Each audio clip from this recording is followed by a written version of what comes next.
کہ نبی ہماری طرح ہے. ابھی آپ نے شعروں میں سنا، لیکن شاعر اسلام نے کیا جواب دیا ہے کہ سورج پلٹائی دہلان چندہ دو پار ہو، کہ سورج پلٹائی دہلان چندہ دو پار ہو، جگوا میں آئی گئی لے، جگوا میں آئی گئی لے، بن کے مختار ہو، جگوا میں آئی گئی لے، بن کے مختار ہو، جگوا میں آئی گئی لے، بن کے مختار ہو،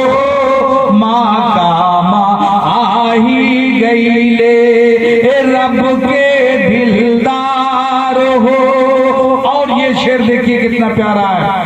شاعر کہتا ہے کہ غم غم باطن غم کے سندر بیچار ہو.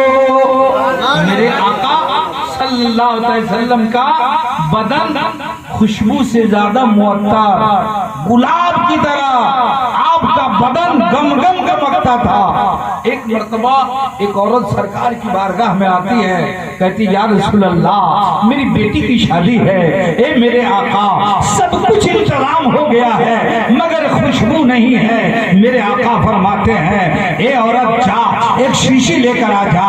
عورت شیشی لے کر آتی ہے. میرے آقا آفتاب رسالت مہتاب نبوت اپنے پسینہ کو نچوڑتے ہیں اور اس کے شیشی میں ڈال دیتے ہیں. اب وہ عورت لے جاتی ہے، اپنے بیٹی کو لگاتی ہے. جب وہ دلہن بن کر کے اس کی بیٹی گھر سے رخصت ہوتی ہے تو وہ گھر بھی مہک جاتا ہے، اور جس راستے سے اس کی دلہن جاتی ہے وہ راستہ بھی مہک جاتا ہے. جب وہ اپنے سسرال جاتی ہے تو وہ گھر بھی مہک جاتا ہے. یہاں تک کہ علماء بتاتے ہیں کہ اس کے نسل سے جو اولاد پیدا ہوتی ہے وہ بھی خوشبودار ہو جاتی ہے. سبحان اللہ. آقا کی خوشبو کا یہ عالم، بدن کا یہ عالم ہے، اور سندر بچار کا تو یہ عالم ہے. اللہ اکبر. میرے آقا کا بچار ہی تو ہے کہ اسلام اتنا جلدی آگے پھیل گیا. اسلام تلوار کی زور سے نہیں پھیلا، اسلام تو اخلاق کی تلوار سے پھیلا ہے، نبی کے کردار سے پھیلا ہے، نبی کے حسن اخلاق سے پھیلا ہے، نبی کے اس جس کو سندر بچار کہتے ہیں اس سے پھیلا ہے. جیسا کہ آپ کو معلوم ہوگا، علماء بتاتے ہیں تاریخ میں آیا ہے کہ ایک بڑھیا عرب کے سرزمین پر پورے سامان کو ایک کپڑے میں لپیٹتی ہے، ارے چوراہے پہ آ کے کھڑی ہو جاتی ہے مزدور کی تلاش میں. اتنے میں میرے آقا تشریف لاتے ہیں، فرماتے ہیں یہ عورت تم کہاں جانا چاہتی ہو؟ کہا بیٹا یہ عربی نوجوان بڑا خوبصورت ہے، بڑا ہینڈسم ہے، مجھے ایک آدمی کی ضرورت ہے، میں فلاں جگہ جانا چاہتی ہوں. رسول پاک فرماتے ہیں اگر میں اس کام کو کر دوں تو کیا تو راضی ہے؟ عورت کہتی ہے ہمیں تو آدمی کی ضرورت ہے، چاہے کوئی بھی کر دے، آپ چلو تو بہتر ہے. بڑا اچھا ہے. آگے آگے میرے نبی جاتے ہیں، پیچھے پیچھے عورت جب چلتی ہے، جب کچھ دور جاتی ہے تو میرے آقا فرماتے ہیں کہ تیری منزل یہی ہے. میں آپ سے پوچھنا چاہتا ہوں نبی کو معلوم تھا یہ عورت کیوں جا رہی ہے، کہاں جا رہی ہے، کس کی وجہ سے جا رہی ہے؟ یہ میرے پیغمبر کو معلوم تھا. یہی وجہ ہے کہ جب مٹھری آپ لیتے ہیں تو مزدور پیچھے پیچھے چلتا ہے، مالک آگے چلتا ہے، لیکن نبی کو معلوم تھا اس لیے نبی آگے چل رہے تھے، عورت پیچھے پیچھے جا رہی تھی. جب اس مقام پہ پہنچتے ہیں میرے آقا صلی اللہ تعالی علیہ وسلم تو آپ فرماتے یہ ضعیفہ، یہ خاتون، یہ تیری منزل ہے، لو میں چل رہا ہوں. خاتون دامن کو تھام لیتی ہے اور کہتی ہے اے عربی نوجوان سن مزدوری لے لے، اپنی محنتانہ لے لے، روپیہ لے لے۔ میرے آقا فرماتے ہیں مجھے مزدوری کی ضرورت نہیں ہے، مجھے تو دعا کی ضرورت ہے۔ اللہ اللہ ضعیفہ حیرت میں آ جاتی ہے کہ عرب کے سرزمین پر کوئی ایسا نہیں ہے جو مزدوری نہ لے۔ یہ عربی نوجوان تو بڑا خوبصورت ہے، تیری بولی مٹھاس ہے، تیری صورت بہت اچھی ہے، تیرے حسن پہ تو مر جانے کو دل چاہتی ہے۔ اللہ اللہ میرے آقا فرماتے ہیں میں مزدوری نہیں لوں گا۔ وہ عورت کہتی ہے اچھا مزدوری نہیں لوگے تو ایک بات سن لو۔ کہا بتاؤ؟ کہا کہ دیکھو عرب کے نگری میں عبداللہ کے گھر میں، عبد المطلب کے گھر میں ایک پوتا پیدا ہوا ہے عبد المطلب کو، جو نیا دین لے کر آیا ہے، نیا مذہب لے کر آیا ہے، ہمارے دین کو برا بڑا کہتا ہے، اس لیے تم اس کے چکر میں نہ آؤ گے، اس کی بات کو نہ سنو گے۔ میرے آقا مسکرا دیتے گئے، سبحان اللہ، میرے نبی مسکرا دیے۔ میرے نبی فرماتے ہیں اے عورت جس محمد کی بات تم کرتی ہو، جس عبداللہ کی بات کرتی ہو، جس عبد المطلب کی گھرانے کی بات کرتی ہو، نئے دل لانے کی بات کرتی ہو، وہ محمد میں ہی ہوں۔ کہتی ہے سبحان اللہ، وہ محمد میرا ہی نام ہے، عبداللہ کا میں بیٹا ہوں، عبد المطلب کا پوتا ہوں۔ اے عورت جسے تو بھاگنے کے لیے کہتی ہو تو میرا ہی نام محمد ہے۔ اتنا کہنا تھا تو اب وہ بڑھیا کہتی ہے اگر تو ہی محمد ہے تو پھر دیر کرنے کی ضرورت نہیں ہے، اپنا ہاتھ بڑھا اور کلمہ پڑھا کے مسلمان۔ دیکھا دوستو یہاں پہ تلوار نہیں چلائی گئی، یہاں طاقت کا استعمال نہیں ہوا، اسی لیے شاعر کہتا ہے کہ غم غم غم کے ارے سندر بیچارو، کہ غم غم غم کے سندر بیچار ہو، کہ غم غم سندر بیچار ہو، دائی حالی ماں بھائیلے، دائی حالی ماں بھائیلے، جن پر نثار ہو، دائی حالی ماں بھائیلے، جن پر نثار ہو، ماں کا رب کے دلدار ہو، ماں کا ماں آہی گئی لے۔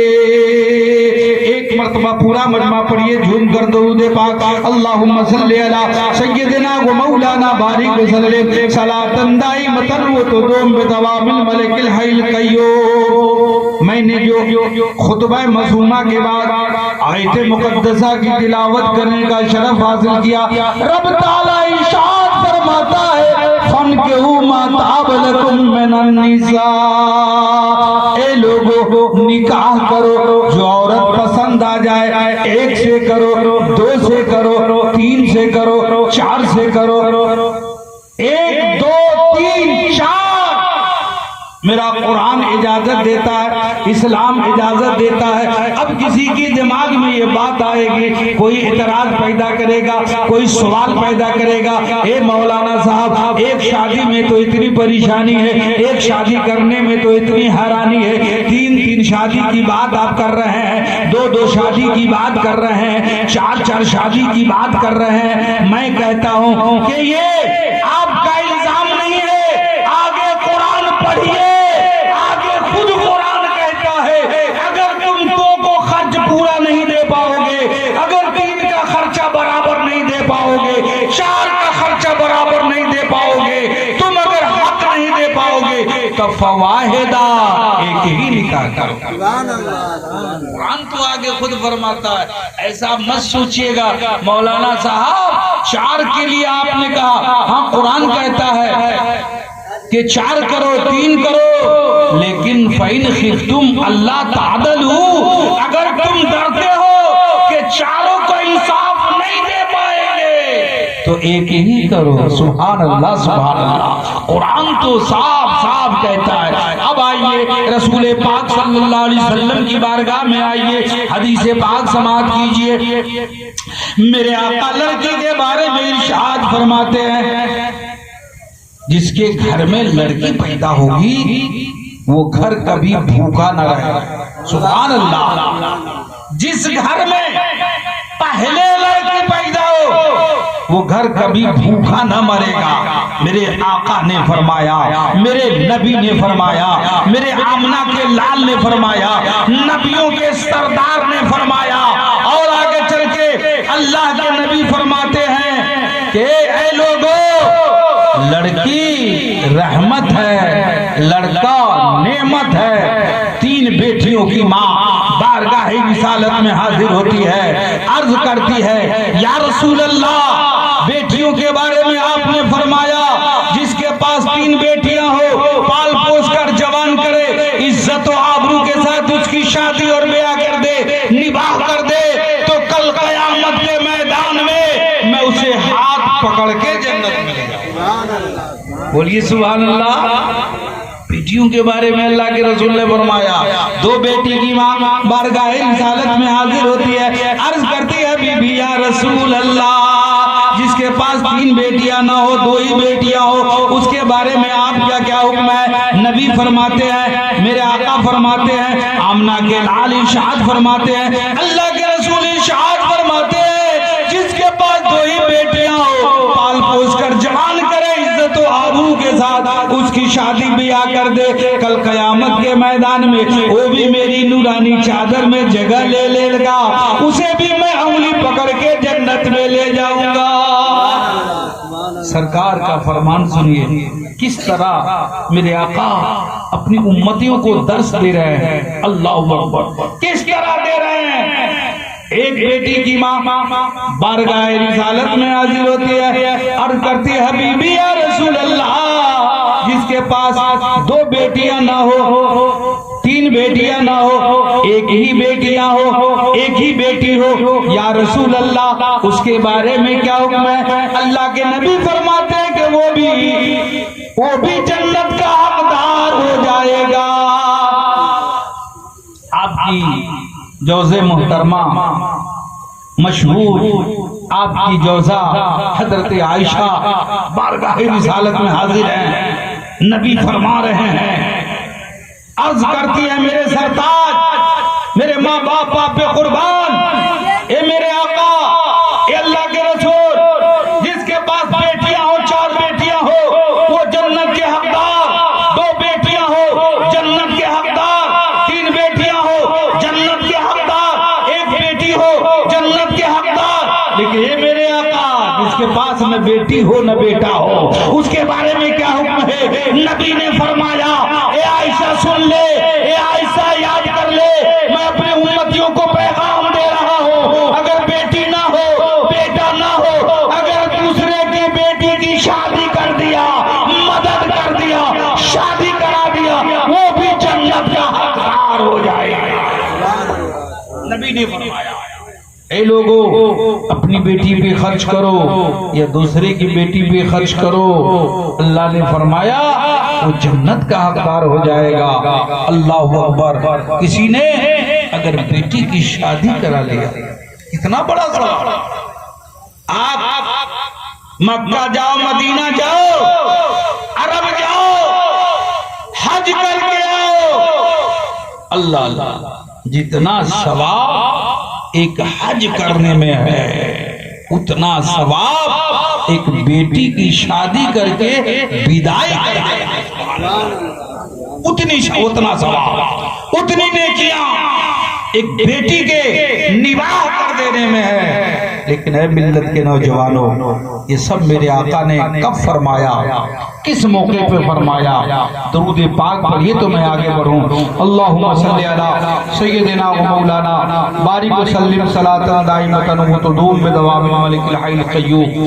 میرے آقا صلی اللہ تعالی علیہ وسلم عرب کی اس دھرتی پر آئے جہاں انسانیت نام کی کوئی چیز نہیں تھی, غریبوں کو ستایا جا رہا تھا, امیروں کا جھنڈا بلند ہو رہا تھا اور بے سہاروں کا کوئی سہارا نہیں تھا۔ میرے پیغمبر نے دنیا والوں کو پیغام دے دیا، جب بیٹی کو اس وقت عرب کے سرزمین پر ذلت کے نام پر کاٹا جا رہا تھا، بلیدان دیا جا رہا تھا، دیوتاؤں کو بلیدان چڑھایا جا رہا تھا، اس وقت میرے نبی نے فرمایا اے لوگوں، لڑکی ذلت کی نگاہ سے دیکھنے کی چیز نہیں ہے، لڑکی ٹھوکروں سے مارنے کی چیز نہیں ہے، لڑکی تمہارے قدموں کے دھول نہیں ہے، بلکہ اللہ نے اسے جنت کا پھول بنایا، جنت کا پھول بنایا۔ نبی نے فرمایا اسے دھول سمجھ کر رود مت دینا، پھول سمجھ کے چوم لینا۔ اللہ اللہ، اللہ نے اپنی امت کی بیٹیوں کے لیے پیغام دیا، اس لیے دیا کہ اس وقت لڑکیوں کی کوئی عزت نہیں تھی، لڑکیوں کا کوئی وقار نہیں تھا، نہ نماری کا وقار تھا، اور نہ شادی شدہ اگر بیوہ ہو جائے تو اس کا بھی کوئی عزت نہیں تھی۔ اللہ عرب پورے دنیا میں عزت نہیں تھی بیوہوں کی، ہندوستان ہو یا پاکستان ہو یا عربستان ہو، کہیں بھی عزت نہیں تھی، عورتوں کو ذلیل و خوار سمجھا جاتا تھا۔ اللہ اللہ، ہندوستان کی تو وہ گھڑی ہے کہ جب آپ دیکھو گے، تاریخ میں سنیں گے تو رونگٹا کھڑا ہو جائے گا۔ ہندوستان میں کیا ہوتا تھا لڑکیوں کے ساتھ؟ اللہ اللہ، مردے کے ساتھ تو جو ہوا، زندوں کے ساتھ کیا ہوتا تھا؟ لڑکیوں کے ساتھ ایک رسم تھا سناتن، اس رسم میں پہلے زمانے میں ہندوستان میں جب کسی کی شادی ہوتی تھی، آج اس کی شادی ہوئی اور کسی وجہ سے اگر شوہر مر گیا، کسی وجہ سے، کوئی وجہ سے، تو وہ سارا الزام اس لڑکی کے اوپر تھوپ دیا گیا۔ تاریخ پڑھیے آپ کو پتہ چلے گا، ہندوستان کی تاریخ میں یہ بات آئی ہے کہ اس وقت جب اس کا پتی مر جاتا تھا تو اس کا الزام اس کے سر پہ ہوتا تھا، اب اس کو کہا جاتا تھا زیور پہن لو، لال ساڑیاں پہن لو، مہندی لگا لو۔ اے لوگو، اب اس کا شوہر مر گیا ہے، اب اس کو مہندی لگانے کے لیے کہا جا رہا ہے، یا مہندی اگر پہلے سے لگائی ہوئی ہے تو لالی ختم نہیں ہوئی ہے۔ اللہ اللہ، اب اس کو گھر والے کہہ رہے ہیں کہ تم کو بھی اپنے شوہر کے چتا پہ جلنا ہوگا۔ میں آپ سے پوچھتا ہوں وہ وقت کیسا ہوگا، وہ گھڑی کیسی ہوگی جب اس کے پتی کا چیتا جلایا جا رہا ہوگا اور اس وقت دلہن کو ابھی وہ ہونٹوں کی لالی ختم نہیں کی ہے، ہاتھوں کی مہندی کی لالی ختم نہیں ہے، ابھی لال چلنی اس کے سفید نہیں ہوئے ہیں، ابھی بالوں میں جو تیل لگے ہیں وہ سوکھے نہیں ہے، ابھی جو ناخن پالش لگے ہیں وہ ختم نہیں ہوئے ہیں، پیر اور ہاتھ میں جو مہندی لگے ہیں وہ ختم نہیں ہوئے ہیں۔ اللہ اللہ، اسے پکڑ کے لایا جا رہا ہے، چیتے پہ بیٹھا دیا جا رہا ہے۔ اب میں آپ سے پوچھتا ہوں، کوئی آدمی زندہ جاوید ہو کر کے ایک انگلی آگ میں نہیں ڈالنا چاہتا ہے، مگر اس کو آگ میں بیٹھایا جاتا ہے۔ وہ دنیا کیسی تھی، وہ سماج کیسا تھا، وہ وقت کیسا تھا، وہ گھڑی کیسی تھی، ہندوستان کا رسم و رواج کیسا تھا، جب میرے آقا تشریف نہیں لائے تھے تو ایسا رسم ہو رہا تھا۔ میرے آقا نے جب تشریف لائے تو آپ نے کہا اے لوگو، لڑکی جلایا ہوگا، آگ کے شعلے جب اس کے جسم سے لگے ہوں گے تو وہ ترقی ہوگی، وہ اس میں کڑائی ہوگی، آسمان والوں کو آواز بھی ہوگی۔ یہ آسمان والے، یہ زمین والے، یہ چاند و سورج پیدا کرنے والے، یہ تارا اور چاند کو چلانے والے، یہ درجہ کی روانی کو چلانے والے، یہ کائنات کو پیدا کرنے والا پروردگار، اس اس رسم کو کب ختم کرے گا، اس رسم کو کب بند کرے گا؟ تو آقا صلی اللہ تعالی علیہ وسلم کو پروردگار عالم نے نبی بنا کر بھیجا تو اس رسم بد کا خاتمہ کر دیا۔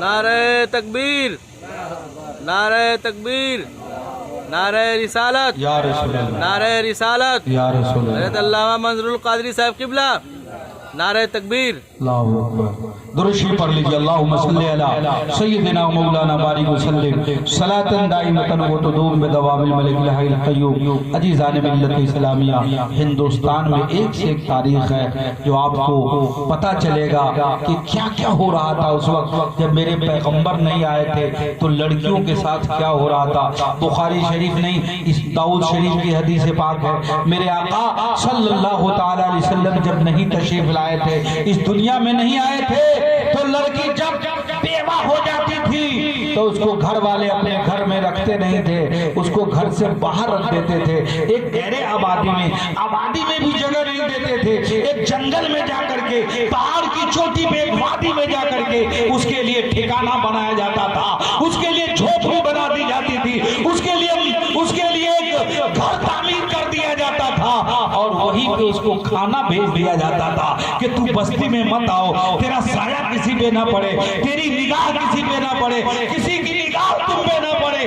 اللہ اللہ، تم اچھے کپڑا نہ پہن سکو، تم نہا نہ سکو، اتنا پانی دیا جاتا تھا کہ وہ پانی پی کر صرف زندہ رہ سکے۔ اے لوگوں، حدیث پاک میں آیا ہے کہ اس زمین پر، اس وقت پر جب اس کے وقت گزر جاتے تھے، 40 دن ہو جاتا تھا، تو اس لڑکی کو پھر محلہ میں لایا جاتا تھا، اس لڑکی کو جس کا شوہر مر گیا ہے، جس کے پتی اس دنیا سے جا چکا ہے، اس کو پھر محلے میں لایا جاتا تھا، اس کے آنچل میں اونٹ کی میگنی ڈال دی جاتی تھی۔